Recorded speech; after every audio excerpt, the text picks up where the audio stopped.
اعوذ باللہ من الشیطان الرجیم بسم اللہ الرحمن الرحیم حامیم والکتاب المبین انا انزلناه فی لیلۃ مبارکہ انا کنا منذرین فیہا یفرق کل امر حکیم امرا من عندنا انا کنا مرسلین رحمتا من ربک انہ هو السمیع العلیم رب السماوات والارض وما بینهما ان کنتم موقنین لا الہ الا هو یحیی ویمیت ربکم ورب آبائکم الاولین۔ سورہ دخان مکی ہے، 59 آیات اور 3 رکوع پر مشتمل ہے اور نزول میں 64 ہے، اور موجودہ ترتیب قرآن میں 44 نمبر ہے۔ حامیم الصبا کی 5ویں صورت ہے، اس کے بعد جاسیہ ہے 6ٹھی اور 7ویں احقاف ہے۔ اس صورت میں بھی بنا برشبہ ابلیس نے جو تکبر کیا یا حضرت آدم کی تحقیر و توہین کی، اس قسم کی نااہلیت اور نالائکیوں کا تفصیلی رد ہے، اور ان میں قیامت کا بھی استعمال ہوا ہے۔ مطلب یہ کہ یہ گرفت یا دنیا کی نہیں بلکہ آخر تک ہے۔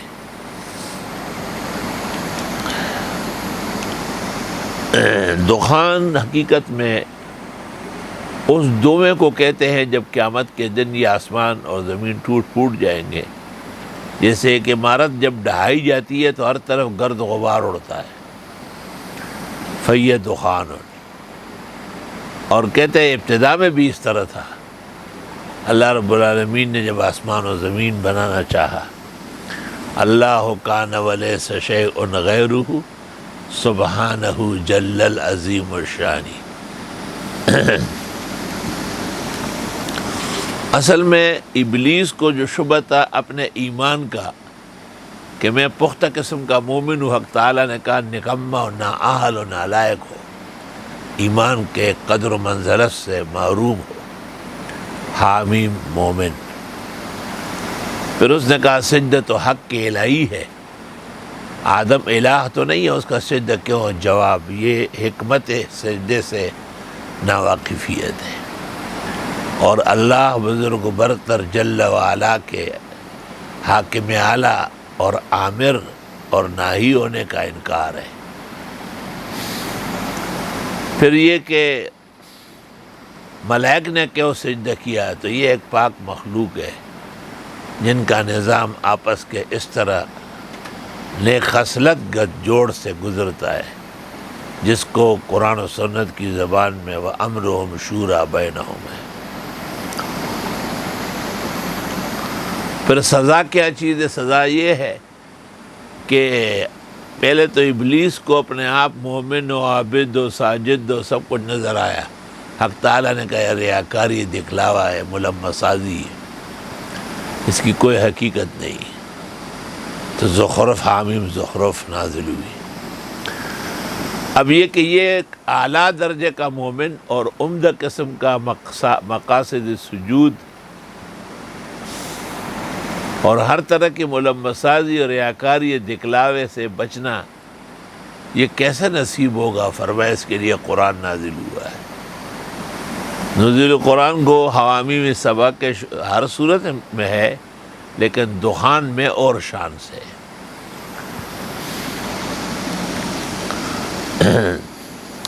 حامیم والکتاب المبین، قسم ہے اس کتاب کی جو ہر طرح بہترین بیان کرتی ہے۔ انا انزلناہ فی لیلۃ مبارکہ، ہم نے اتارا اس کو برکتوں والی رات میں۔ انا کنا منذرین، ہم ہی ڈرانے والے ہیں۔ یہ کون سی رات ہے بھائی؟ جمہور صحابہ، تابعین و مفسرین نے اس کو سورہ قدر پر حمل کیا ہے، اور لیلۃ القدر مانا ہے۔ صرف قتادہ و اکرمہ وغیرہ سے منقول ہے یہ لیلۃ النصف من شعبان. اس پر بڑا رد اور قدحہ ابن الجوزی کے ہاں ہوا ہے، اور اس نے علل الواہیات کے اندر بھی اس کا رد کیا ہے، اور تعقبات کے اندر سیوطی نے کچھ جوابات دیے. لیکن چونکہ علامہ آلوسی بڑے اونچے مفسر اور عالم ہے، اور وہ بھی ابن الجوزی کے ہاں شکار ہو چکے ہیں، اس لیے بات کے مفسرین کو زیادہ ہمت تو نہیں ہوئی. حکیم الامت مولانا اشرف علی صاحب نے بھی بیان القرآن میں اس کا شعبان کی 15ویں رات ہونے کا انکار کیا، اور فرمایا کہ یہ لیلۃ القدر ہے. لیکن مولانا اشرف علی صاحب کا ایک وعظ ہے، اور وہ وعظ لیلۃ النصف من شعبان پر ہے، اور اس میں عجائب و غرائب ادلہ قائم کیے ہیں کہ یہ شب برات ہے اور شعبان کی 15ویں رات ہے. وہ میں نے پورا پڑھا ہے، کہیں انشاءاللہ نکل آئے گا. حضرت حکیم الامت کے مواعظ سب محفوظ ہیں، اور اس میں زیادہ تحقیق ہے بیان القرآن سے. شیخ زاہد الکوثری رحمۃ اللہ علیہ نے اس پر 2 مقالے لکھے ہیں، فضیلت لیلۃ النصف من شعبان.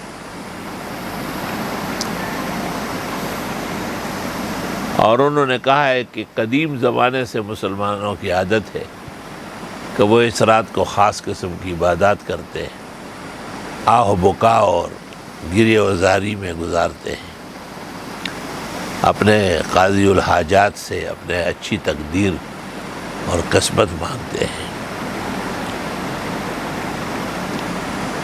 حضرت چونکہ بہت بڑے محدث اور نقاد قسم کا صاحب فن بھی ہے، تو انہوں نے کہا ہے کہ نجم الدین غیتی نے اس پر کتاب لکھی ہے، اور 8 حدیثوں میں سے 5 کی تضعیف کی، 3 کی تصحیح یا تحسین فرمائی. عمل کے لیے تو ایک ہی روایت کافی ہے. اسی طرح امام الاثر مولانا انور شاہ رحمۃ اللہ علیہ نے بھی حرف شذی کے اندر کہا ہے یہ لیلۃ النصف من شعبان وفی فضلها احادیث کثیرہ و اخبار جمعہ کما قال. اس کے باوجود حضرت اقدس حضرت الاستاذ مولانا محمد یوسف صاحب کو معارف السنن میں یہ جگہ لکھتے ہوئے غالباً حرف شذی کے اس جگہ پر نظر نہ پڑی، ورنہ جو کچھ انہوں نے لکھا ہے وہ خالص محدثین کا ایک ہوا ہے اور ایک افواہ ہے. اگر کوئی شخص معارف السنن کی شرح لکھنا چاہے تو بس یہاں شاہ انور شاہ کی عبارت لکھے، اور ان کے دوسرے استاد زاہد الکوثری کے 2 مقالے فضیلت لیلۃ النصف من شعبان کے درج کر لے، سارا مسئلہ حل ہو جائے گا. اس کے باقاعدہ ایک افضل رات ہونے کی ایک دلیل یہ ہے کہ فقہائے احناف جو سب سے زیادہ محتاط طبقہ ہے، انہوں نے بھی متبرک راتوں میں سے لیلۃ النصف من شعبان کو شمار کیا ہے.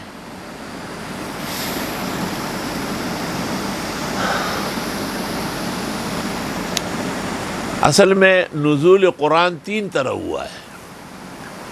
ایک تو نزول قرآن اس طرح ہے کہ جیسے اللہ تعالیٰ کا ارادہ تھا میں قرآن شریف نازل کروں گا، اس ارادے کا صدور جو ہے الی لوح محفوظ، یہ لیلۃ النصف من شعبان میں ہوا ہے، اور اس کا ذکر سورۃ دخان میں ہے. اور پھر عرش کے الواح سے آسمان دنیا کو دوسرا نزول ہوا ہے، اس کا تذکرہ سورہ قدر میں ہے. اور پھر وہاں سے پیغمبر کی خدمت میں 23 سال میں نجمن نجمن سورتن سورتن نزول ہوا ہے. تو 3 نزول ہے. اس لیے ابتدائی 2 نزول میں حضرات محدثین کو اوہام ہوئے ہیں، اور ان اوہام کے پیش نظر انہوں نے بری طرح اس کا انکار کر لیا. ایسا ہونا نہیں چاہیے تھا.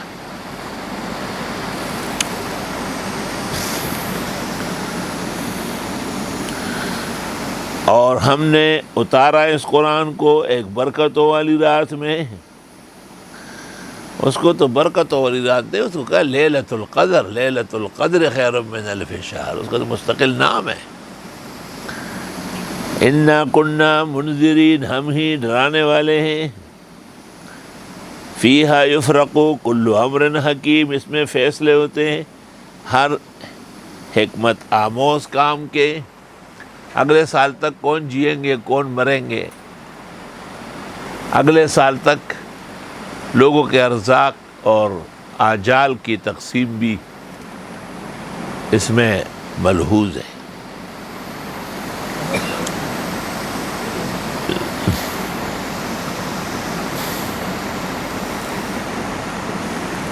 اس لیے مسلمان اس مبارک رات کو بڑے شان و شوکت سے مناتے ہیں، اور وہ بدربار قاضی الحاجات جل وعلا طاعات و عبادات سے پیش آتے ہیں. لیکن ابن الجوزی و آلوسی اور دیگر لوگ جو اس کو سرے سے مانتے نہیں، میں سمجھتا ہوں کہ امت میں عملاً یہ چیز منکر رہی ہے اور عملاً یہ رات معروف رہی ہے، اور آج تک ہمارے بزرگوں تک نے تسلیم کیا ہے. شان ورشا سے ایک جگہ کہتے ہیں کہ یہ عوام میں مشہور ہے جاگنے والی رات. فرمایا ایسی راتوں کا جاگنا ہی کمال ہے، کیونکہ باقاعدہ عبادت تو اس کے لیے شارع نے متعین نہیں فرمایا. بس عشاء سے یا مغرب سے لے کے صبح تک آدمی جاگتا رہے، تو جب جاگے گا تو ذکر بھی کرے گا، جب جاگے گا تو تلاوت بھی کرے گا، استغفار بھی کرے گا، دعائیں بھی مانگے. یہ کافی ہے نجات کے لیے.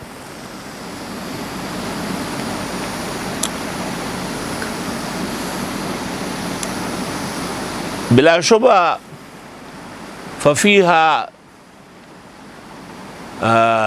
تقسم الآجال وتنقض ففیہا تقسم الارزاق وتنقض الآجال.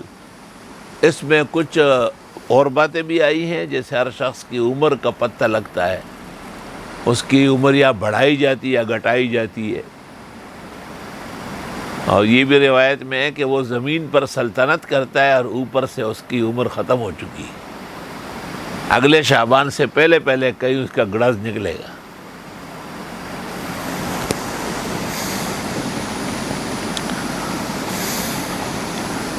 اس عاجز اور فقیر کا بھی جو زمانہ گزرا ہے قرآن میں اور علماء سے تعلق میں، محبت میں، تو اس میں مجھ پر واضح ہے کہ لیلۃ البرات، جس کو شب برات کہتے ہیں، لیلۃ النصف من شعبان، یہ ثابت ہے اور اس کا انکار مناسب نہیں تھا.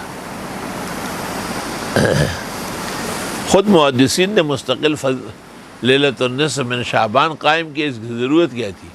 بل لیلۃ القدر کافی تھی نا.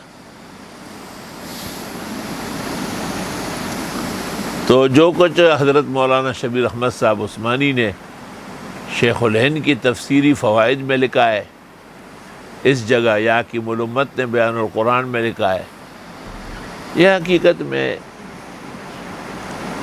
وہی افواہ جو پھیلی ہے اس سے متاثر ہے. یہی وجہ تھی کہ حکیم الامت کو جب مستقل اس پر کلام کرنا پڑا تو ایک علیحدہ واعظ فرمایا اور اس میں اس کو ثابت کیا.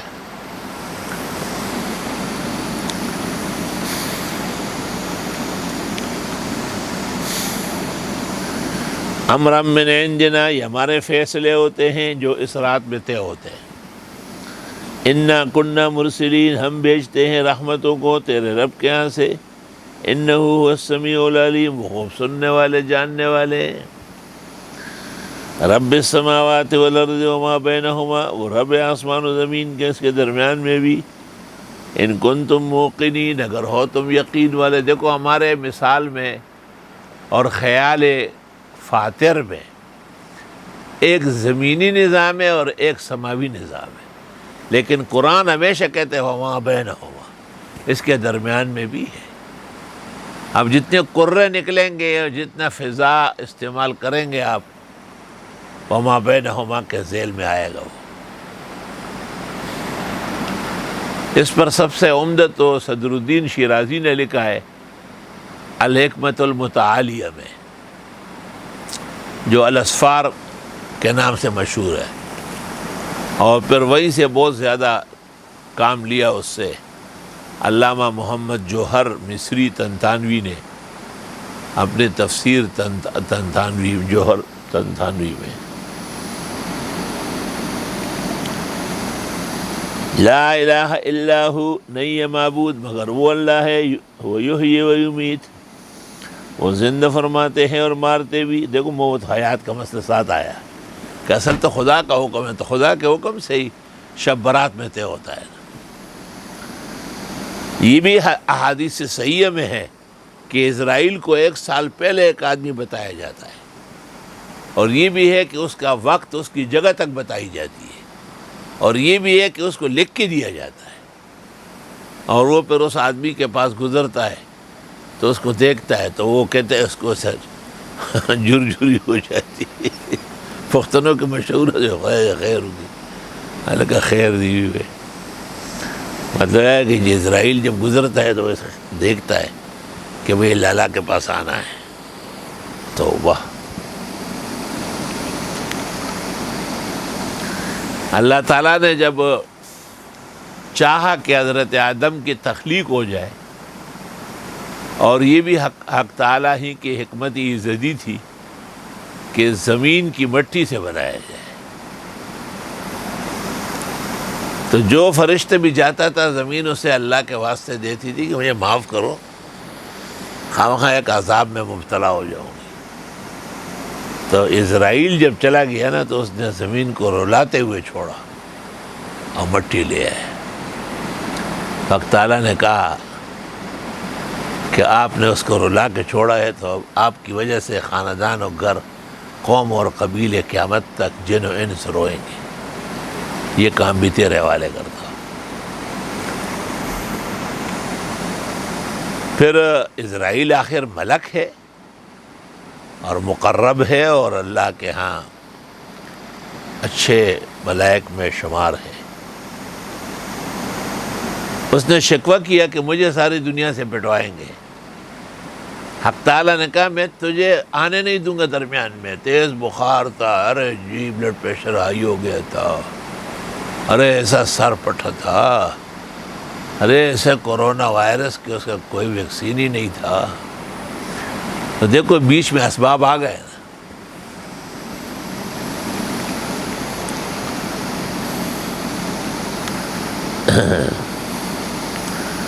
بل ہم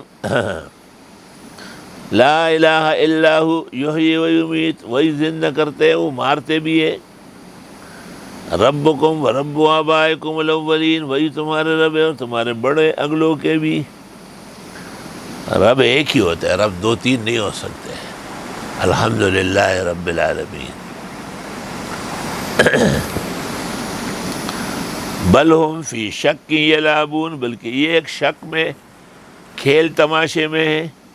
ہمارے زمانے میں بھی جو خطرناک وائرس پھیلے ہیں اور وبائی شکل پورے عالم میں ہے، اور بڑے بڑے جاپان کے اور اٹلی کے اور مغرب کے اور امریکہ اور برطانیہ کے تجربہ گاہیں اور میڈیکل ترقیات، وہ سب عاجز ہے اس کے سامنے۔ اس دن ایک عالم دین یہاں آیا، بیٹھا ہوا تھا، اور اس نے باتوں باتوں میں کہا کہ اس قسم کی کوئی چیز ہے کیا، یعنی اس کو ابھی تک یہ افواہ لگ رہی ہے۔ داسی بھی پہ دنیا کے داس خلق مشتہ، اس لیے اللہ فرماتے ہیں تو ابھی تک شک میں پڑے ہوئے، کھیل تماشا سمجھتے ہیں۔ فارتقب یوم تأتی السماء بدخان مبین، انتظار کیجئے جب آئے گا آسمان دھواں بن کر صاف ستھرا۔ بھئی ایک بنی ہوئی چیز جب توڑ دی جائے، اذا السماء انشقت ویوم تشقق السماء، اور آسمان ٹکڑے ٹکڑے ریزہ ریزہ ہو جائے گا تو اس وجود سے جیسے چھت کے گرانے سے گرد و غبار اڑتا ہے. اور یہ بھی حدیثوں میں ہے کہ شروع میں اس طرح دھواں تھا، پھر اللہ تعالیٰ نے اس کو وجود دے دیا. یغشی الناس، لوگوں کو ڈھانک لے گا، ایسا دھواں پھیل جائے گا کہ ایک دوسرے کو نظر نہیں آئیں گے کوئی. ھذا عذاب علیم، یہ عذاب دردناک ہوگا. ربنا اکشف عنا العذاب، اور یہ لوگ کہیں گے کہ خدایا دور کر دے یہ عذاب. انا مومنون، ہم ایمان لائیں گے. انا لہم الذکری، کہاں سے ان کی اب نصیحت، ان کو موقع دیا جائے. وقد جاءہم رسول مبین، ان کے پاس آ چکے تھے پیغمبر واضح بیان کرنے والے. ثم تولوا عنہ، پھر انہوں نے منہ موڑا. وقالوا معلم مجنون، اور کہنے لگے اس کو سمجھایا جاتا ہے اور دیوانہ ہے. یعنی یہ تعلیمات، یہ کیفیات اس کی اپنی نہیں ہے. وہ ہمارے اکثر مقالے اور مضامین مزمل بھائی لکھتے ہیں. تو صبح سرد میں ہمارے ایک بدخواہ ہے، اس نے ایک عالم کو کہا کہ اس کو خود کچھ بھی نہیں آتا. وہاں ایک مزمل بھائی ہے، بہت بڑا پروفیسر ہے، وہ یہ سب کچھ لکھ رہے ہیں. تو وہ عالم نے کہا وہ جو پڑھا رہے ہیں، پوری دنیا بیٹھی ہے، مزمل بھی بیٹھے ہوئے ہیں، وہ کون پڑھا رہا ہے؟ وہ تو خیر یہ خود پڑھانے کا تجربہ رکھتے ہیں. تو اس طرح اشکالات اور الزامات انبیاء و مرسلین پر بھی لگتے تھے. اصولی طور پر مزمل بھائی تحریر اور شوکت انشاء کا بڑا امام ہے. وہ ایک علیحدہ بات ہے کہ خدا تعالیٰ نے وہ ہمت نہیں دی ہے، اور مختلف زمانوں کی وجہ سے، احوال کی وجہ سے وہ اس قسم کے کوئی اظہار نہیں کر پاتے، ورنہ لکھ سکتے ہیں، اور ان کی لکھائی دنیا میں عجائب ہوگی. یہ میں بھی اعتراف کرتا ہوں. پھر میرے املاءات جو ہے وہ کوئی کسی کا باپ بھی نہیں لکھ سکتا. بڑے لوگ بیٹھ گئے لیکن پھٹ کے اٹھ گئے. واحد آدمی ہے جو شروع سے 40 سال سے کسی ایک خیر میں اللہ تعالیٰ نے ان سے بڑا کام لیا. بڑی استقامت ہے، جزائے خیر دے خداوند تعالیٰ. اس کا مجھے ایک نقصان بھی پہنچ گیا، وہ یہ کہ میرا خط نہیں بنا. وہ اس طرح کی تحریر تب ہوتی ہے جب آدمی کثرت سے لکھے. اگر خواہی کے شوی خوش نویس ہو، میں نویس ہو، می نویس ہو، می نویس. اگر آپ چاہتے ہیں کہ بڑا اچھا خط لکھے تو آپ لکھے. میں کیسے لکھتا ہوں؟ کہیں مدد میں بیٹھو اور بس املا. اور جب یہ مولانا محمد یوسف لدھیانوی کو پتہ چلا تو بڑے حیران ہو گئے. انہوں نے کہا یہ تو بہت مشکل کام ہے، ہم ہر چیز لکھ سکتے ہیں مگر دوسروں کو نہیں بتا سکتے. میں نے کہا ہر شخص کا علیحدہ اللہ سے تعلق ہے، اور اللہ تعالیٰ کی ہر بندے پر علیحدہ علیحدہ رحمات ہے.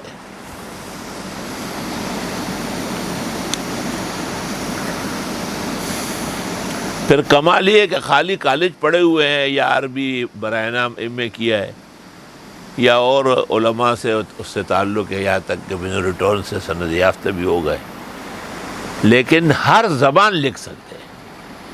پشتو لکھ سکتے ہیں، ایسی بہترین پشتو لکھ دیں گے آپ تصور نہیں کریں گے کہ یہ غیر پختون کا لکھا ہوا ہے. کل مجھ سے وہ لکھوا رہے تھے کہ رحمان بابا کا شعر، نبوت پہ محمد باندھے تمام شو اونشت پسل محمد انبیاء. یہ کوئی معمولی بات نہیں ہے. پرائی زبان کو تحریر میں کنٹرول کرنا بہت مشکل کام ہے. اور انہوں نے حق سے منہ موڑا اور کہنے لگے کہ اس پیغمبر کو کہیں سے پڑھایا جاتا ہے اور ویسے یہ دیوانے ہیں. پیغمبر کا پیچھے نہ ہٹنا اور کسی چیز سے نہ ہمت ہارنا، اور پھر پیغمبر کا تمام امور الہیہ میں منہمک ہونا، اور ان کو نیست و نابود سمجھنا، مخالفین و دشمنوں کو. یہ ایک دیوانے کا کام ہوتا ہے ان کے خیال میں، کہ ان کا پرواز عقل اور تخیل اس قدر تھا، اس سے زیادہ نہیں تھا.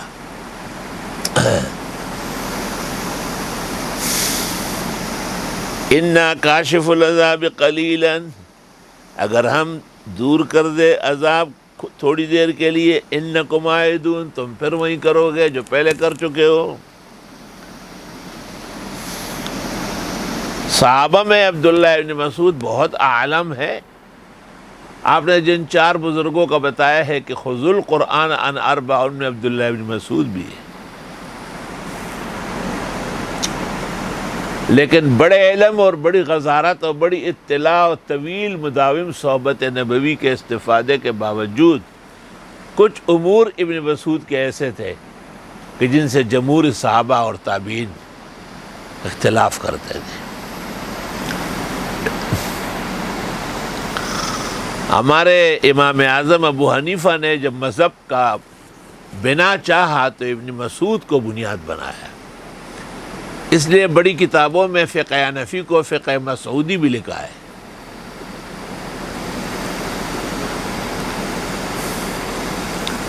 لیکن عجیب بات ہے کہ عبداللہ بن مسعود کے جتنے شذوذ اور بعض امور میں اپنی ذاتی رائے ہے، وہ اس سے امام اعظم اور ان کا مسلک بچ کے رہا ہے۔ زیادہ پیچیدہ باتیں تو اس مجلس میں نہیں کر سکتا، صرف ایک مثال دیتا ہوں کہ عبداللہ ابن مسعود اصح میں کہتے ہیں کہ پیغمبر کی زندگی میں تو ہم پڑھتے تھے السلام علیکہ ایھا النبی ورحمۃ اللہ وبرکاتہ، لیکن حضرت کے وصال کے بعد پھر ہم پڑھتے السلام علینا وعلی نبی، یعنی پھر خطاب کا صیغہ نہیں، غیبوبت کا صیغہ استعمال ہوتا تھا، اور یہ بخاری میں موجود ہے، کئی جگہ امام بخاری لائے۔ لیکن ابن مسعود کے جو شاگرد اسود اور علقمہ وہ روایت تو کرتے ہیں لیکن عمل نہیں کرتے، اور اسود و علقمہ کے جو شاگرد عطا اور پھر ان کا شاگرد حماد ابن ابی سلیمان امام اعظم کا فخر و مفخر شیخ، انہوں نے بھی اس کو عمل میں نہیں لایا۔ تو ان لوگوں کو صرف روایات کا نہیں، درایت کا بھی علم ہے۔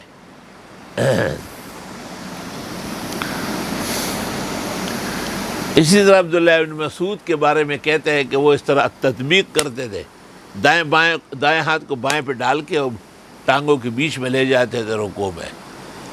تو اور علماء کہتے ہیں کہ یہ پہلے تھا، بعد میں منسوخ ہوا، لیکن عبداللہ ابن مسعود رضی اللہ تعالیٰ عنہ فرماتے ہیں کہ نہیں، یہ اخیر تک رہا ہے۔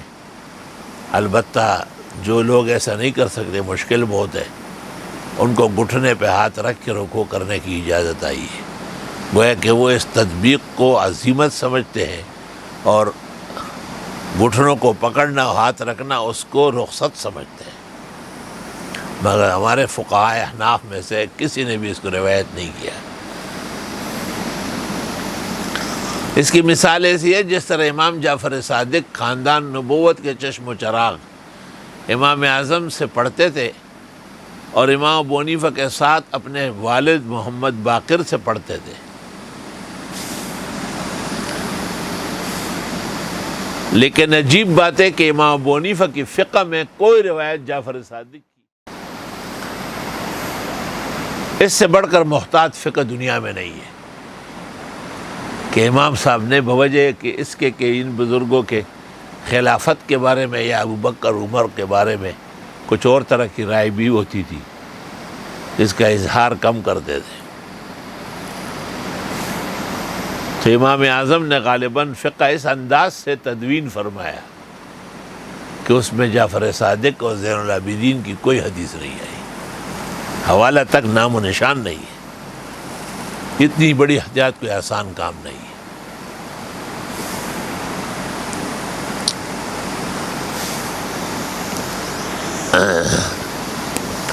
تو عبداللہ بن مسعود رضی اللہ تعالیٰ عنہ فرماتے تھے خمس قد مضینا، 5 باتیں تو گزر چکی ہے، شق کے کمر ہو چکا ہے، اور آسمان دخان نظر آیا، یہ وہ جو مکہ میں قحط سالی تھی اور لوگ بھوک کے مارے ان کو ایک دوسرا نظر نہیں آتا تھا، اپنے آپ کو بہت ہی تکلیف میں سمجھتے تھے، اور پیغمبر سے پھر دعا کرائی تھی، آپ کی دعا سے اللہ تعالیٰ نے بارشیں برسائی۔ اس وقت جو حالت تھی وہ فید و خان، عبداللہ بن مسعود اس پر بہت اصرار کرتے تھے اور شاگردوں کو کہتے تھے کہ دیکھو یہ خمس قد مضینا، تو شاگرد کہتے تھے کہ خمس قد مضینا، لیکن علماء اور اصحاب رسول اور تابعین کہتے ہیں کہ یہ گزر بھی چکی ہے اور قیامت کے قریب پھر ہونے والا ہے، یہ قیامت کے قریب پھر ہونے والا۔ اس پر عبداللہ بن مسعود کو کچھ اشکال یا استبعاد تھا۔ تو علم میں ایسے میادین آ جاتے ہیں کہ جو بعضوں کے لیے آسان ہوتے ہیں، بعضوں کے لیے بڑے کڑک اور مشکل ہوتے ہیں۔ لیکن عبداللہ بن مسعود رضی اللہ تعالیٰ عنہ پر کبھی بھی لعن طعن نہیں ہوا جیسے اس زمانے کے غیر مقلد کرتے ہیں، بلکہ صحابہ کہتے ہیں کہ ہم تو سمجھتے تھے کہ یہ پیغمبر کے خاندان نبوت کا فرد ہے، یہاں تک کہ آیات حجاب نازل ہوئی اور یہ باہر روک گئے اور پیغمبر کے گھر جانا اس کا منع ہوا، تب پتہ چلا کہ یہ کوئی محرم یا عزیز نہیں ہے۔ اور پیغمبر صلی اللہ علیہ وسلم نے نماز پڑھائی اور کچھ صورت آگے پیچھے ہوئی اور آپ نے اس کے بعد کہا الیس فیکم ابن ام عبد، عبداللہ بن مسعود نہیں ہے کیا؟ انہوں نے کہا میں موجود ہوں، کہ آپ کے ہوتے ہوئے غلط پڑھا گیا۔ اتنا بڑا اعتماد تھا۔ حضرت عمر نے بھی اپنے بیٹے عبداللہ کو کہا تھا کہ عبداللہ بن مسعود سے زیادہ چھیڑ چھاڑ نہ کرو، یہ علم میں ہم سب سے بڑھ کر ہے۔ اور جب اہل قادسیہ آئے تھے اور عالم مانگ رہے تھے اور انہوں نے کہا ایسا عالم ہو جس کو فقہ میں بھی مہارت ہو، حدیث میں بھی ہو، قرآن میں بھی ہو، ہر چیز میں ہو، تو حضرت عمر رضی اللہ تعالیٰ عنہ نے ایک ٹھنڈی آہ بھری، کہا یہ تو خالص ابن مسعود مانگ رہے ہو، ایسا کوئی بھی نہیں ہے سوائے اس کے۔ اور پھر کہا اے اہل قادسیہ، میں تم کو آج ترجیح دیتا ہوں اپنے اوپر ایک ایسا شخص جس کا میں اور مدینہ زیادہ محتاج ہے، وہ آپ کے حوالے کرتا ہوں۔ چنانچہ عبداللہ بن مسعود کوفہ تشریف لے گئے اور کوفہ میں حضرت علی اور پھر حضرت عبداللہ بن مسعود اور ان کے 1700 کے قریب شاگرد آباد ہوئے، اور امام اعظم نے وہاں ان سے کثرت روایات کی اور ان کی درایت اپنائی اور فقہ مسعودی، فقہ حنفی تیار ہوا ہے۔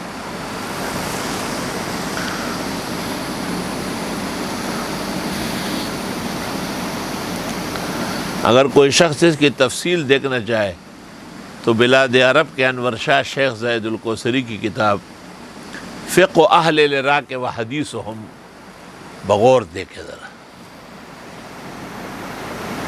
فقہ اہل العراق و حدیثہم۔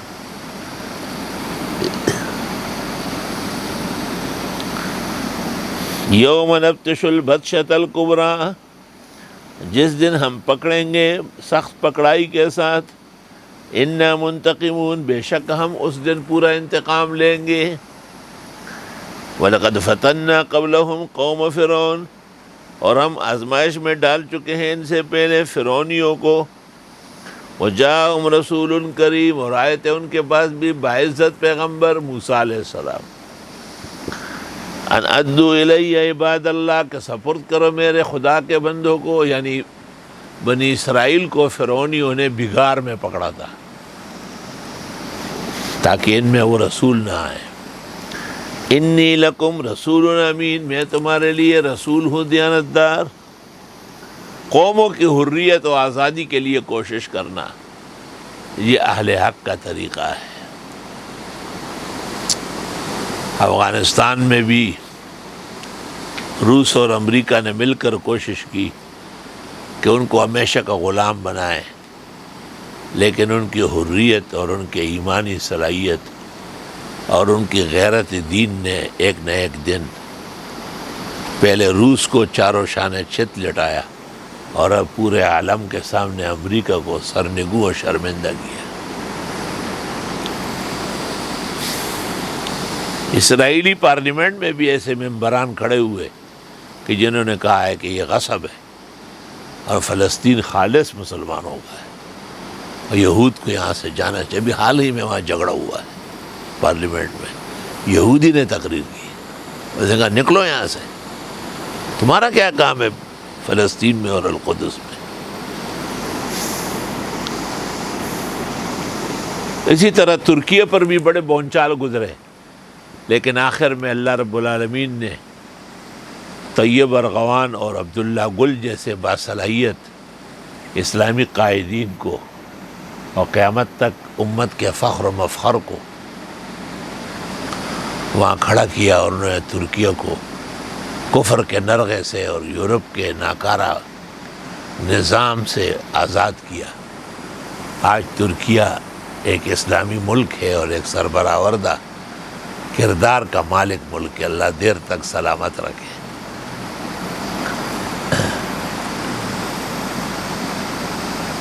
ہمارے سعودی دوست جو ہے وہ ان سے خفا ہے۔ محمد سلمان نے ایک موقع پر طیب ارغوان کو سخت لفظ کہے، لیکن اس کی شان کے لائق نہیں ہے۔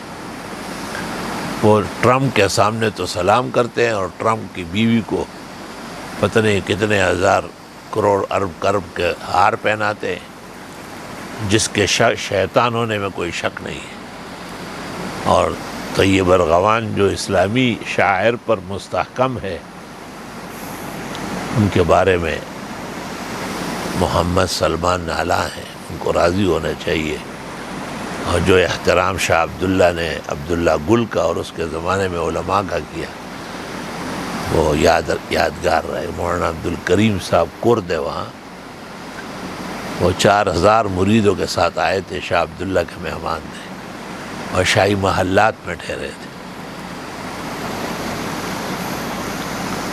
اسی طرح ہندوستان پر بھی انگریز نے بہت ہی تسلط جمایا، اور چونکہ ہندوستان میں اسلامی حکومتیں تھی ہمیشہ، 700 سال تک اسلام حکومت کے طور پر برسر اقتدار رہا ہے۔ ایک ہندو شاعر کہتا ہے کہ تم 700 سال اپنی غلامی میں رہے ہو، اگر یاد نہیں ہند کی تاریخ دکھا دوں۔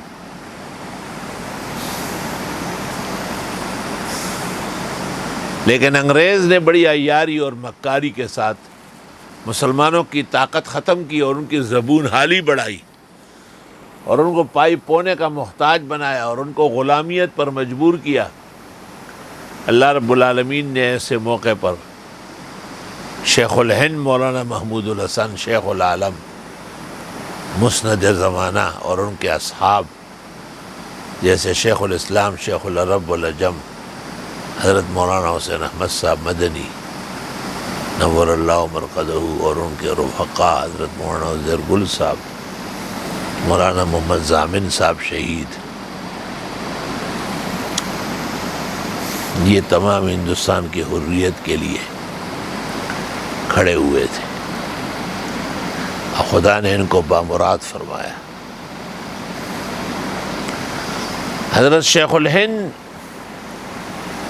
1857 کی جنگ آزادی کے وقت غالباً 5-6 سال یا 7 سال ان کی عمر تھی، لیکن ان واقعات کو اور مسلمانوں کو جہاں جہاں جس دھوکے اور تکبر اور ظلم سے انگریزوں نے مارا تھا، وہ احوال ان کو ایسے یاد تھے جیسے چشمدید واقعہ، اور ان واقعات کا ان کی زندگی پر زبردست اثر تھا، اور وہ علوم پڑھاتے تھے ایسے کہ ہندوستان کی تاریخ میں ایسا مدرس نہیں آیا، لیکن ان کے ساتھ آپ نے اپنے شاگردوں کی وہ تربیت کی، ان کو پہاڑ کی طرح مستحکم بنایا۔ چنانچہ مولانا انور شاہ کے بارے میں انگریز ڈائری میں لکھا ہے کہ کشمیری نسل ہے، محمود الحسن کا شاگرد ہے اور کٹر انگریز دشمن ہے۔ استاد کی تعلیم۔ اور شیخ الاسلام مولانا حسین احمد صاحب تو وطن کے کام آیا ہے اسی کا عزم فولادی، حسین احمد کے قدموں کا تصدق ہے یہ آزادی۔ پاکستان میں پھر ان کے سچے جانشین یہ لوگ بھی تھے، لیکن ان کا مزاج نہیں تھا، اور اللہ رب العالمین نے پھر مولانا احمد علی شیخ التفسیر اور ان کے رفقا غلام غوث ہزاروی، فقیہ وقت مفتی محمود استاد گرامی قدر مولانا یوسف بنوری صوبہ سرحد کے امیر رہے جمعیت کے، ہری پور جیل بھی کاٹی ہے، جن کے اوپر ان کے استاد پاکستان کے شیخ الاسلام مولانا شبیر احمد نے ان کو لکھا کہ یوسف میں ایک کمی تھی جیل جانے کی، سو وہ بھی پوری ہو گئی۔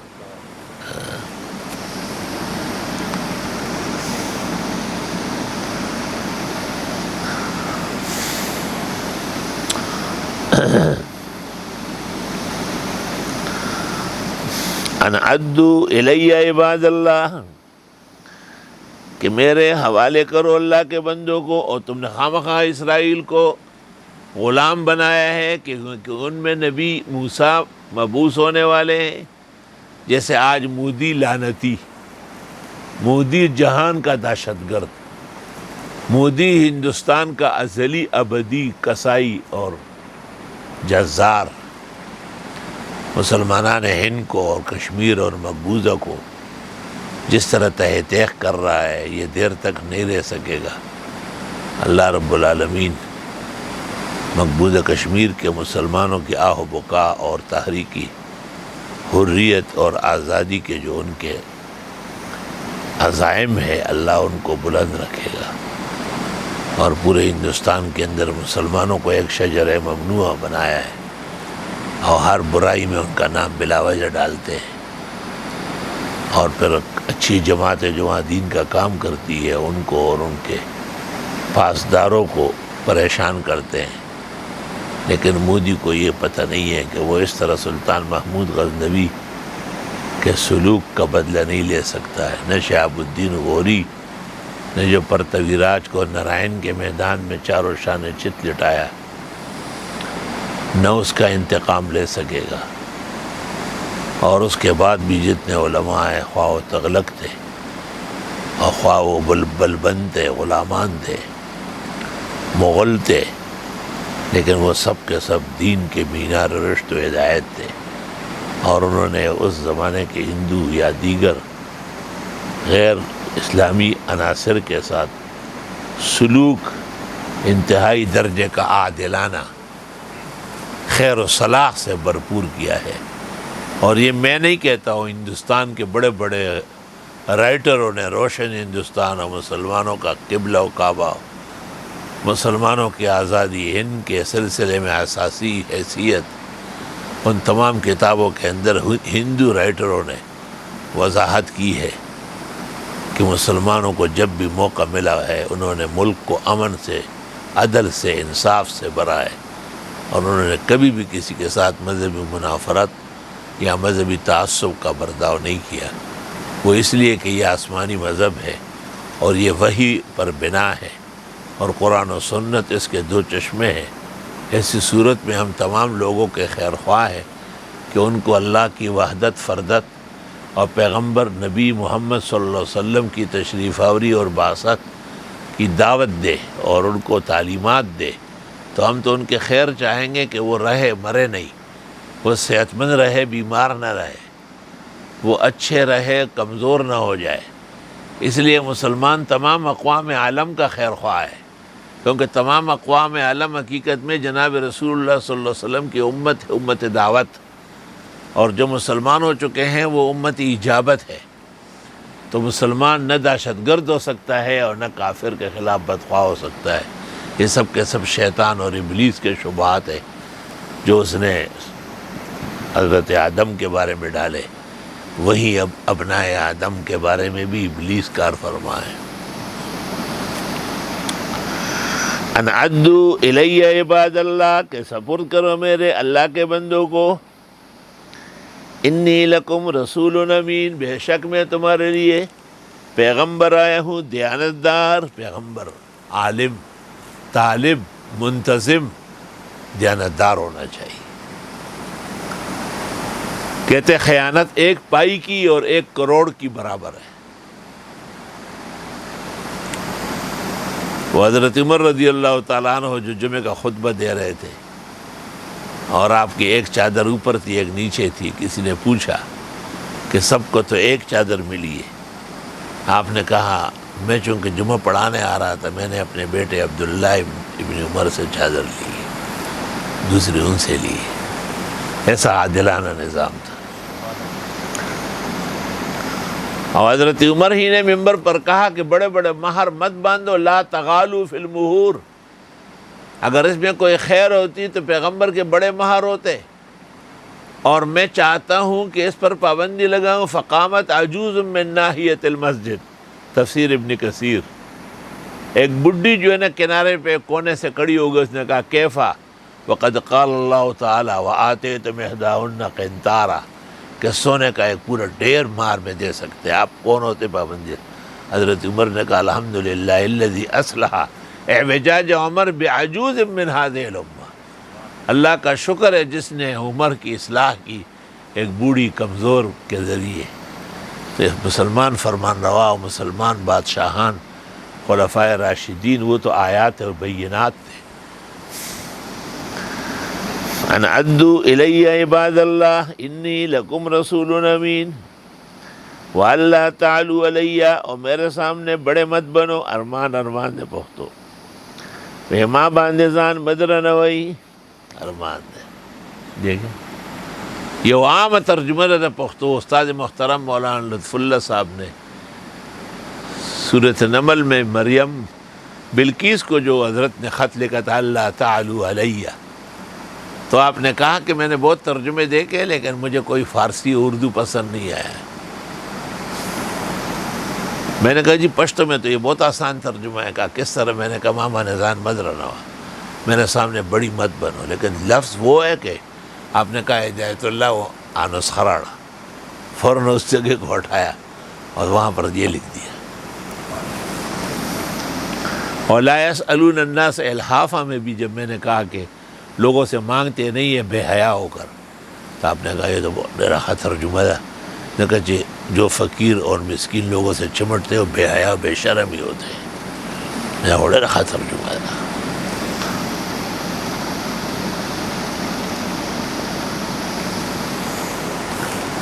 ایک دن مجھ سے اس طرح فرمایا کہ میں تو مولوی عبدالحنان کو بس اس حد تک جانتا تھا کہ یہ دیوبند گئے اور آئے ہیں، لیکن آپ کو انہوں نے پڑھایا ہے اور آپ بہت ذہین و ذکی آدمی ہی لگ رہا ہے، تو اس میں استاذ کا دخل ضرور ہے۔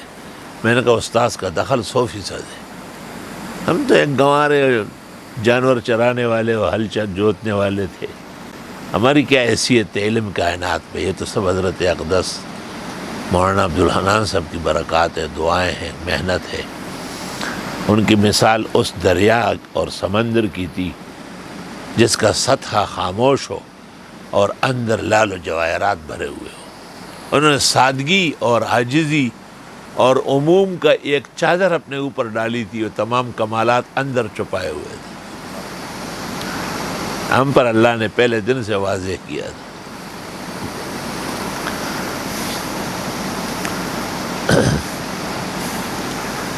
ان عدوا الی عباد اللہ انی لکم رسول امین وَأَلَّا تَعْلُوا عَلَيَّ عَلَى اللَّهِ، اور تم بڑے مت بنو خدا کے سامنے، یعنی دین کے مقابلے میں، زان مدر نوئی پہ خدایوں پہ دین بانے۔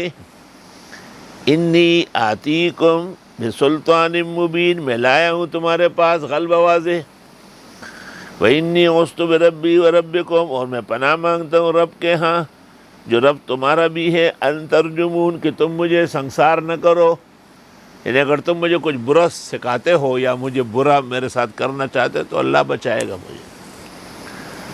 دوسری آیات میں کہ انہوں نے دھمکی دی تھی کہ سیدھے ہو جاؤ ورنہ سنسار کر دیں گے، کہا میں اللہ کی پناہ میں آ جاؤں گا۔ وَإِن لَّمْ تُؤْمِنُوا لِي فَاعْتَزِلُونِ، اور اگر تم ایمان نہیں لاتے ہو تو ہٹ کے رہو۔ فَدَعَا رَبَّهُ، حضرت نے دعا کی رب کے حضور، اِنَّ هَٰؤُلَاءِ قَوْمٌ مُجْرِمُونَ، یہ لوگ تو واقعی جرائم پیشہ ہے، یعنی جرائم پہ ڈٹے ہوئے ہیں، کسی قیمت پر یہ حق قبول نہیں کرتے۔ اللہ اکبر۔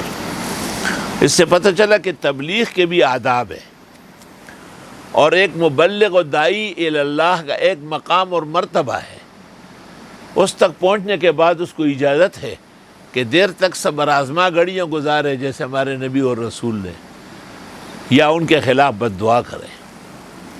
فاسر بعبادی لیلاً، اللہ نے کہا لے چلو میرے بندوں کو راتوں رات انکم متبعون تمہارا پیچھے کیا جائے گا. حضرت موسیٰ علیہ السلام کو کہا وَاتْرُكِ الْبَحْرَ رَهْوًا، اور چھوڑ دے بحر احمر کو خشک.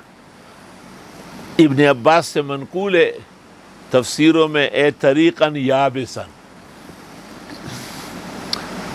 انہم جند مغرقون، یہی لشکر غرق ہو جائیں گے.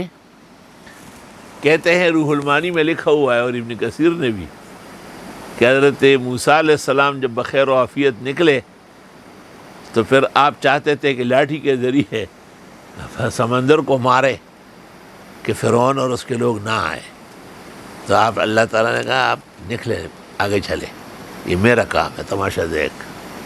چنانچہ جب فرعون بما لشکر ہو کے پانی میں اتر گیا تو پانی سارا مل گیا اور وہ سب ڈوب گئے. وَاتْرُكِ الْبَحْرَ رَهْوًا، اور چھوڑ دے بحر احمر یا بحر کلزم یا دریائے نیل، یہ گھاٹوں کے نام ہیں مختلف، اصل دریاب جو تھا وہ بحر احمر تھا. انہم جند مغرقون، یہ لشکر ڈوب کے رہے گا. کم ترکو من جنات وعیون، کتنے چھوڑے باغات اور چشمے، وزروع اور فصلیں، ومقام کریم اور عزت کی جگہ، ونعمت کانوا فیہا فاکہین، اور خوشی کی چیزیں جس میں وہ عیش و عشرت اڑاتے تھے. کذالک وأورثناہا قوما آخرین، یہ اس طرح ہی ہوا اور ہم نے ان کا وارث بنایا اور لوگوں کو. فما بکت علیہم السماء والارض وما كانوا منذرین، نہ رویا ان کے حال پر آسمان اور نہ زمین، اور نہ ان کو مزید مہلت دی گئی. اللہ اللہ کہتے ہیں کہ جو مومن مسلمان مرتا ہے جہاں اس نے وضو کیا ہو، جہاں اس نے نماز پڑھی ہو، دعائیں مانگی ہو، درس دیا ہو، وہ ساری جگہ اس کے فراق میں 40 دن تک روتی، اور جہاں سے اس کا رزق اترتا تھا، اس کی عزت اترتی تھی، اس کے لیے مدد الہی آتی تھی، وہ مقامات بھی محروم ہو جاتے ہیں. تو ان کے حال پر آسمان و زمین روتے ہیں. اس لیے کافر و فرعونیوں کے لیے کوئی نہیں رویا. علماء نے کہا ہے کہ رونا برا نہیں ہے، برا تو واویلا کرنا ہے، ماتم کرنا ہے، نوحہ کرنا ہے. وَلَقَدْ نَجَّيْنَا بَنِي إِسْرَائِيلَ مِنَ الْعَذَابِ الْمُهِينِ، اور ہم نجات دے چکے ہیں اسرائیلیوں کو رسوا کن عذاب سے جو فرعون ان کو تنگ کرتا تھا. من فرعون سے، انہو کان عالیا من المسرفین، بے شک وہ سرکش تھا اور حد سے بڑھنے والا. وَلَقَدْ اخْتَرْنَاهُمْ عَلَىٰ عِلْمٍ عَلَى الْعَالَمِينَ، اور ہم نے چنا تھا اسرائیلیوں کو اپنے علم کے بل بوتے پر کائنات پر، چونکہ یہی انبیاء کے متبعین تھے اور یہی انبیاء کے خدام تھے. تو کوئی شک نہیں کہ انی فضلتکم علی العالمین. لیکن جب یہ آگے پیچھے ہو گئے تو پھر فرمایا وجعل منہم القردۃ والخنازیر وعبد الطاغوت، پھر بندر اور خنزیر بھی یہی بنے.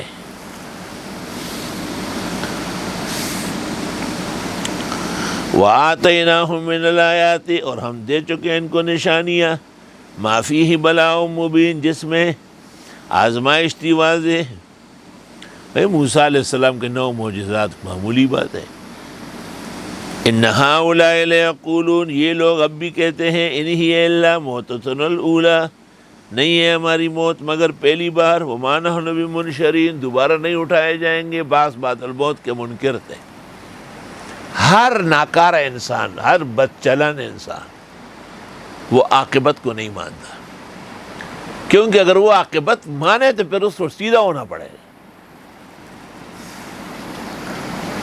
ہمارے ہاں ایک خاتون تھی، وہ دوسری عورتوں سے جب لڑتی تھی اور وہ ان سے کہتے خدا کا خوف کرو، نو آگے بورتے ہوئے سوک دا آخرت نا پریکڑی کناٹھی راگلی تھی. ماں عورتیں ودل آواز اور کم عورتیں بابی وہ خبر رہتا کو ہم خپکے یہ بنا میں دل تا بن رہا دی کناٹھی بہت حال تا پرے گئی. جی پیا ڈیرا خشوا کہتی تھی کون آخرت سے، یعنی جو پردے کی جگہ اس کے طرف اشارہ کرتی تھی کہ یہ کٹی ہوئی یہاں آیا ہے. سوگ دا آغا زین پریکڑی کو ناٹھی راگلی دی چتما تا دمکی راکھے. میں طالب علم تھا، ان کا بیٹے کی طرح تھا بالکل. ہماری بابی صاحبہ تھی کہ عورتیں میرا خبرستہ سے بالکل غلط ہے، اور اللہ نے کہا ہے کہ دنیا میں نہیں ادھر ہی پٹائی لگا دوں گا. تو مطلب میرا یہ ہے کہ بعض لوگ جہالت کی وجہ سے انکار کرتے ہیں، اور بعض لوگ علماء کی بے ہمتی کی وجہ سے کرتے ہیں. کبھی کبھی ممبر و محراب سے یہ مسائل بھی کھل کر بیان ہونا چاہیے. آخرت کا مسئلہ، بعث کا مسئلہ سب سے خطرناک مسئلہ ہے. اس لیے تمام انبیاء میں 3 مسئلے مشترک رہے نا، ایک اللہ کی وحدت، دوسری نبی کی بعثت، اور تیسری بعث بعد الموت. اس کو اصول الاصول، اساس الاساس کہتے ہیں. فاتو بآبائنا، لے آؤ ہمارے بڑوں کو، ان کنتم صادقین، اگر تم سچے ہو. واہ، یہ کوئی دلیل ہے. اہم خیر ام قوم تبع، یہ بہتر ہے یا تبع کی قوم. تبع کئی گزرے ہیں، ایک تبع یمن اور صنعاء کا بھی گزرا ہے، جس نے وہاں مٹی سونگی تھی اور کہا نبی آخر زمان یہاں آئیں گے، اور اس نے ایک مکان بنایا اور اس میں وہیں سے صنعاء یمن سے لوگ مقرر کیے، اور ان کا رزق اور ضروریات وہیں سے پوری کرتا تھا.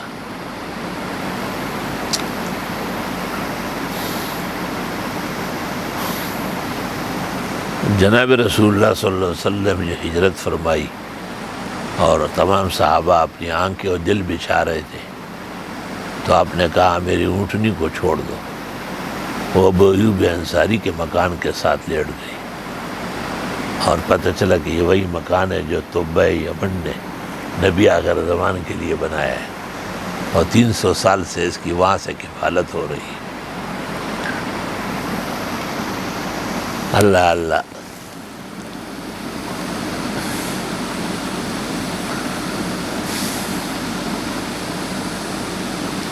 ان کے اشعار بھی ابن کثیر نے نقل کیے. شہدت علی احمد انہ رسول من اللہ بارع النسم، فلو مدا عمری الی عمرہ لکنت وزیرا لہ وابن عم، وجاہدت بالسیف اعداءہ وفرجت عن صدرہ کل غم.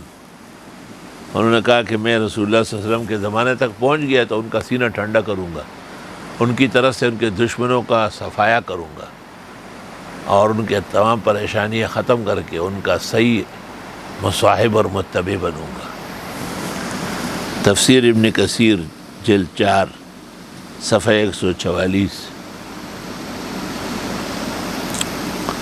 اہم خیر ام قوم تبع، یہ زیادہ بہتر ہے یا وہ تبع یمن کی قوم، والذین من قبلہم، اور وہ جو ان سے پہلے گزرے ہیں، اہلکناہم، ہم نے بھی آخر الزمان کا منتظر تھا.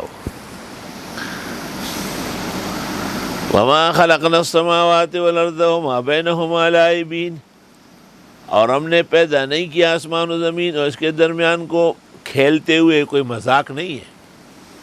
ما خلقناہما الا بالحق، ہم نے پیدا نہیں کیا ان کو مگر حق سمجھنے کے لیے. ولکن اکثرہم لا یعلمون، لیکن اکثر ان کے نہیں جانتے. ان یوم الفصل میقاتہم اجمعین، قیامت کا دن ان کے 2 ٹوک فیصلے کا دن ہے. یوم لا یغنی مولا عن مولا شیئا، جس دن دوست سے کام نہیں آئے گا. ولا هم ینصرون، نہ ان کی مدد کی جائے گی. دنیا میں ایک رشتہ تعلقات دوستیوں کا بھی ہے، اور اس میں ایک دوسرے کے ہاتھ بٹھاتے ہیں، لیکن قیامت کے دن تو یوم یفر المرء من اخیہ و امہ و ابیہ و صاحبتہ و بنیہ، کوئی کسی کے کام نہیں آئے گا. الا من رحم اللہ، مگر جن پر خدا نے رحمت فرمائی. انہ هو العزیز الرحیم، بے شک وہ غالب اور رحمتوں والے ہیں. شفاعت برحق ہے انبیاء کی، اولیاء کی. مسلمان معصوم غیر بالغ بچوں کی، حافظ قرآن کی، عالم دین کی، بلکہ میں نے کتاب میں دیکھا ہے کہ ایک عالم کا جتنا فیض ہو اتنا ہی حق کی شفاعت ہوگا. اللہ ہوگا.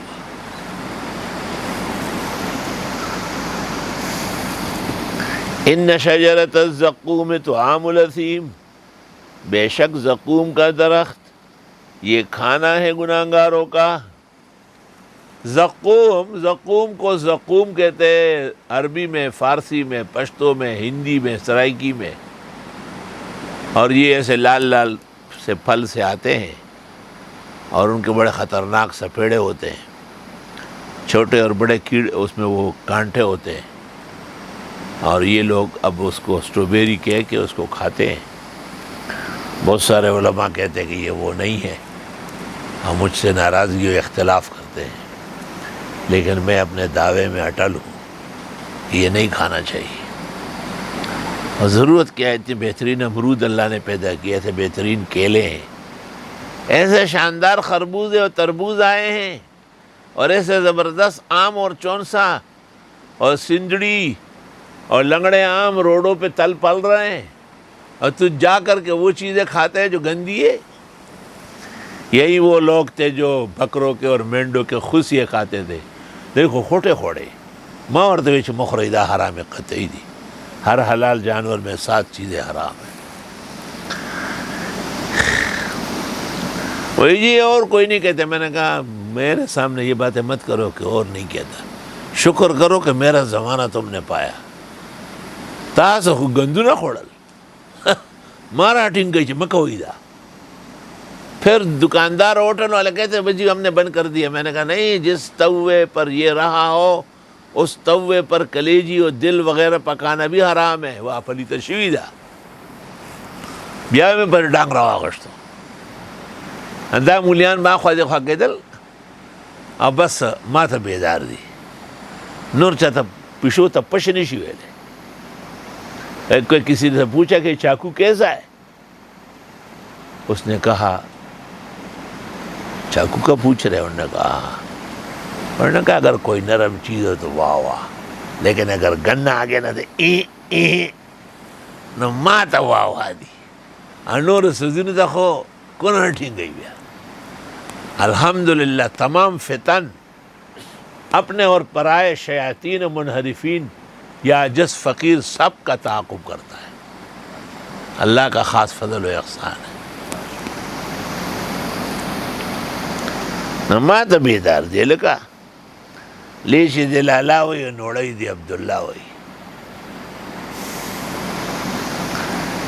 ویت مولانا نے مجھے ایک موقع پہ کہا کہ قرآن شریف تو سب پڑھانا چاہتے ہیں، لوگ سنتے نہیں ہیں. آپ عجیب ہے کہ آپ کے درس کے پیچھے لوگ جان کٹواتے ہیں. میں نے کہا یہ اپنے بزرگوں کی دعا، ان کے ساتھ صداقت اور وفا ہے. اپنوں کے نقش قدم پر ہو مرنا یا جینا، وَيَرْحَمُ اللَّهُ عَبْدًا قَالَ آمِينَ. تو ایک مولوی آیا مجھے کہتے ہیں اسٹرابیری. میں کہا اسٹرابیری کیا ہوتی، آپ انگریز ہیں؟ اس نے کہا نہیں اللہ نہ کرے. میں نے کہا پھر اس کو اردو نام لو نا. کہتے اردو میں تو مجھے معلوم نہیں. میں نے کہا اردو میں نام زقوم ہے، وہ طعام الاسیم ہے. تیرے جیسے جرائم پیش ہوگا ہو رہا ہے خوراک آنا خالق کھوٹے کھوڑے منگے سکو. وہ شیر علی شاہ صاحب اور قاضی انوار الدین اکوڑے کے رائیون گئے تھے، دعا میں شریک ہوئے. پھر لاہور گئے تو قاضی صاحب نے کہا کہ یہ کیا چیزیں پک رہی ہیں. انہوں نے کہا یہ تو وہ کٹاکٹ ہے.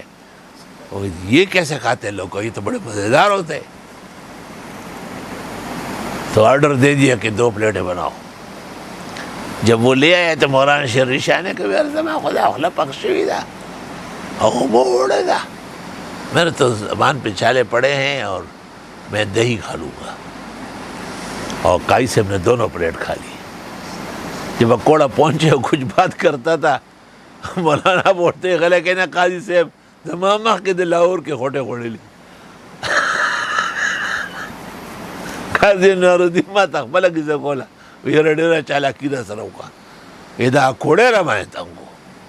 وہ جیسا خبر ہے منو ادا بدسا قاضی یار تو زمان مخ کے لاہور کے 2 پلیٹه کوټه وخوړې دا مولیان چې دې ټول عمر کوټه خوړلې دي دوی ما تاسو وی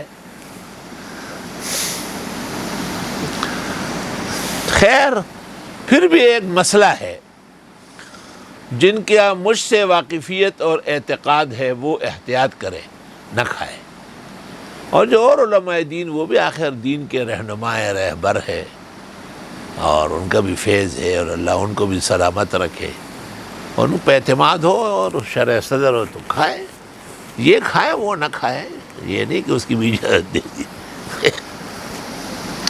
بے شک درخت جو زقوم کا ہے یہی گناہگاروں کا خوراک ہے، کل محلے جیسے تلچٹ، یغلی فی البطون جوش مارتا ہے پیٹوں میں، تلچٹ وہ جو آخری سالن رہ جاتا ہے نا میں کیڑے پیڑے یہ وہ یا چھوٹی چھوٹی ہڈیاں بچے کچے تو اس کو تو کہتے ہیں تلچٹ۔ کغلی الحمیم ایسا جوش ماریں گے جیسے ابلتا ہوا پانی جوش مارتا ہے، اللہ کہے گا خذوہ ہو پکڑو اس کو، فاعتلوہ ہو، دوسری جگہ ہے نا خذوہ ہو فغلوہ ہو، تو عبدالسلام رستم کہتا تھا کہ وینی سے غلتے ہوا سے فغلوہ،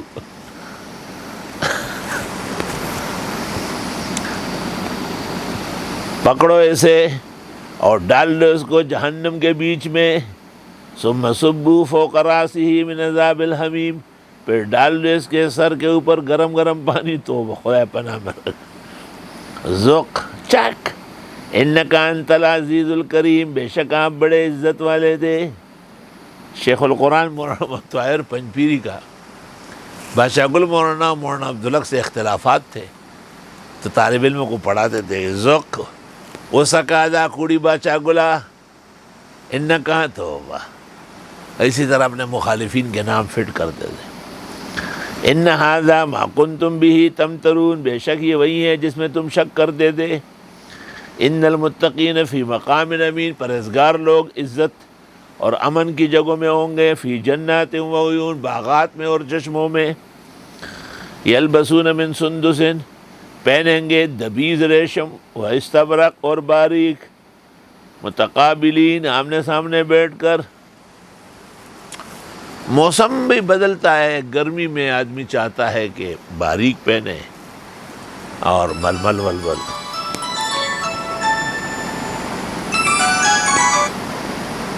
جی السلام علیکم، جی السلام علیکم،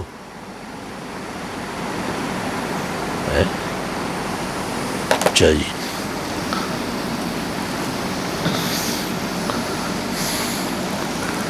تو وہ بعض لوگ ایسے باریک پہنتے ہیں کہ وہ پہننا نہیں چاہیے، تو وہ حیدر بابا جی تھے چھچ میں، بڑے اللہ کے نیک بندے تھے، بڑے صالح انسان تھے، کوئی ان کے لیے لٹے کی شلوار اور یہ ململ کا کرتا سلوا کے لے آیا، انہوں نے دیکھا، دیکھنے کے بعد کہا کہ بس یہ کسی اور کو دے دو، میں نہیں پہن سکوں گا۔ کہا کیوں جی؟ یہ بہت زیادہ باریک ہے۔ انہوں نے کہا اچھا اس میں کوئی مسئلہ ہے؟ کہا نا، بہت باریک کپڑے جو پہنتے ہیں ان کا ایمان کمزور ہوتا ہے۔ تو اس آدمی نے اعتراض کے طور پر ہمارے علاقے کے بارے میں کہا دسا میں خلق اور ٹول گھٹے گھٹے کپڑے ہے جی، ہمارے علاقے کو وہ سما کہتے ہیں ہموار، کہ وہ تو سب موٹا اور گاڑا کپڑا پہنتے ہیں۔ تو حیدر بابا جی نے کہا تتا پتہ نشتا جیسا میں خلق پتا سمانے پہ ایمان کے غلبہ ہے، تو دینے نہیں خبر اللہ، وہ لوگ تو ایمان میں بہت آگے و مضبوط ہے۔ یا تو چھوٹی سی قمیض پہن لے گا اور معمولی چھوٹی سی ایک پاجامہ ہوگی، سر پر وہ اڑنے والی ٹوپی ہوگی، اور یہ شیخ الحدیث ہوگا، شرم تم کو مگر نہیں آئی۔ اور یہ پہنیں گے دبیز ریشم اور باریک، متقابلین آمنے سامنے بیٹھے ہوں گے، جیسے ہم سب آمنے سامنے، دیکھو ذرا، کذالک وزوجناہم بحور عین، یہ تو اسی طرح ہی ہوگا، اور ہم ان کی شادیاں کرا دیں گے حوروں سے جو خوبصورت آنکھوں والی ہوگی. آدمی دیدست باقی پوستست، دید آباشد کی دیدی دوستست. مولانا روم کہتے ہیں استاد دید دوستر گد پارا ز خوش آمدید تمام جہان کا عما. آپ کی دو آنکھوں کے خاطر پورے جہان کے خوش آمد مجھے کرنی پڑتی. یدعون فیہا بکل فاکہۃ آمنین، منگوائیں گے جنت میں ہر طرح کے پھل امن سے بیٹھ کر. لا یذوقون فیہا الموت، نہیں چکیں گے اس میں موت، الا الموتۃ الاولی، مگر پہلی موت، دوبارہ تو موت نہیں، موت تو ایک دفعہ ہوتی ہے. ووقاہم عذاب الجحیم، اور بچائے گا اللہ ان کو جہنم کے عذاب سے. فضلا من ربک، یہ فضل و احسان ہے تیرے رب کا. ذالک هو الفوز العظیم، یہ کامیابی بڑی ہے. فإنما یسرناہ بلسانک، اس قرآن کو ہم نے آسان کیا آپ کی زبان میں اتار کر. لعلہم یتذکرون، تاکہ یہ لوگ نصیحت قبول کرے. قرآن آسان، بیان آسان، دلائل آسان. قرآن کا ایمان، دقت، رسوخ وہ ایک علیحدہ چیز ہے. فرتقب، انتظار کیجئے. انہم مرتقبون، بے شک یہ بھی انتظار میں ہے. یہ تو انتظار میں ہے کہ کوئی قیامت نہیں، کوئی سزا و جزا نہیں، اور آپ انتظار کریں کہ جو خدا نے آپ پر دین نازل کیا وہ برحق ہے. یہ انتظار میں ہے کہ شاید نبی اور اس کی امت ختم ہو جائے معاذ اللہ، اور آپ انتظار کریں کہ ان قریب یا تو دعوت اسلام اور اسلامی کلمہ پڑھ کر قبول کریں گے، اور یہ ہمیشہ کے لیے تباہ و برباد ہو جائے. وبہذا القدر نکتفی اليوم، وللہ الحمد اولا وآخرا. ہاں پھر اچھا، پھر حلال جانور میں، حرام جانور میں جو 8 چیزیں نہ ہو وہی بیان کرنی پڑے گی. جی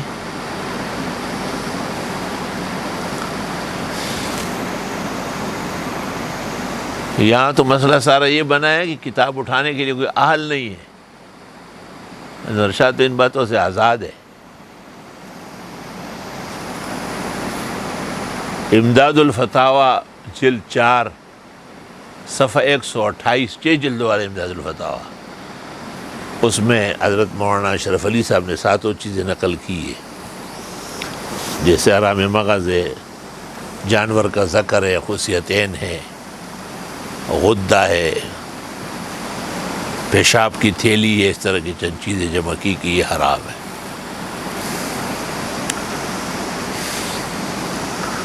اور تحتوی علی الدر میں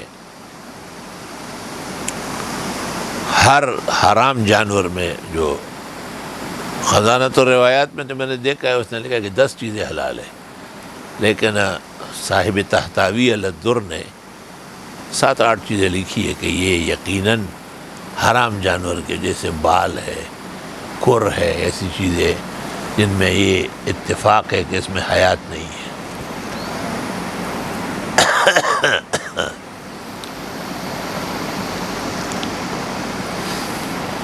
الحمدللہ رب العالمین، نستغفرک اللہم و نسألک السلام علیکم. لا الہ الا اللہ وحدہ لا شریک لہ، لہ الملک و لہ الحمد و علی کل شیء قدیر. احمدک حمد الحامدین و اشکرک شکر الشاکرین.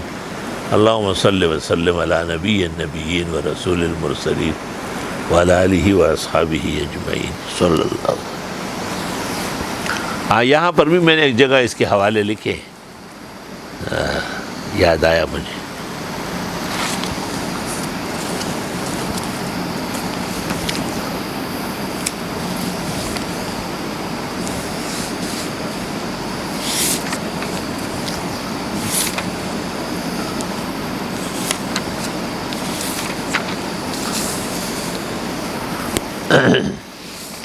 کیونکہ اکثر لوگ پوچھتے ہیں نا، تو میں نے ابتدا کے اندر تفسیر قرآن میں جہاں اللہ نے حرام چیزوں کا ذکر کیا، وہاں میں نے یہ مسئلہ بیان کیا کہ ہر حلال جانور میں 7 چیزیں حرام ہیں.